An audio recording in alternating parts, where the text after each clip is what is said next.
Aking ina, patawad po sa bawat pagkakamali, sa bawat pagkukunwaring. Ako'y tapat sa'yo palagi at hindi ko pagsunod at pagsuway sa inyong utos. Kabila ng mga trabaho para lang may pangtustos sa pag-aaral, para lamang makapagtapos sa bisyo nagpaupos. Unti-unting naupos, sinayang lang ang oras, nasayang ang araw at sandali na sana ay kapiling ka at sabay tayong nakangiti.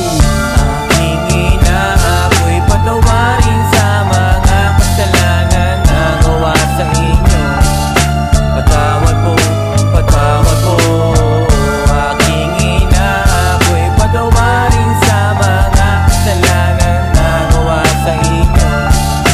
Patawad po, salamat po. Aking ama, salamat po sa pag-aalaga nung ako ay bata hanggang sa aking patanda. Utang aking buhay, ikaw ang nagpatunay. Kahit hirap sa buhay, mundo ko'y nagkakulay. Ikaw ay nalayo, parang ako ay napilay. Naghahanap ng karamay kapag ako'y may kaaway. Ngayong malayo ka na, ako'y humihingi ng tawad. Aking ama, pasensya po kung ako ay naging buwan. Aking ama, ako'y patawarin sa mga kasalanan na gawa sa inyo.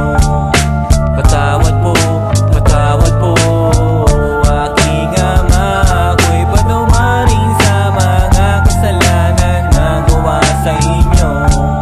Patawad po, salamat po. Kayo ang aking buhay, kayo ang nagsilbing gabay, kayo ang nagpatunay na may Diyos na handang magali at magbuwis ng buhay. Sa kahit anumang uri ng away, handang wakasan ng buhay. Kung sino man sa inyo mang-away, aking inay at itay, mahal na mahal ko po kayo, awit ko to sa inyo at sana'y marinig nyo. Patawad po aking ina, patawad aking ama. Patawad sa pagmumura, walang humpay sa pagbira. Sa paninira ng iba, hindi ako nagpatinag. Dala ko ang aking bayag at patuloy sa pagsalag. Ako ay tao lamang tulad ng iba na mortal, nagkakamali din kahit na isumatutal mo ang lahat ng sagot na ibong akdi at hiro. Sa isang patawad mo lamang tanggal lahat ng tuot ng galit sa puso ng isang humihingi ng tawad. Aking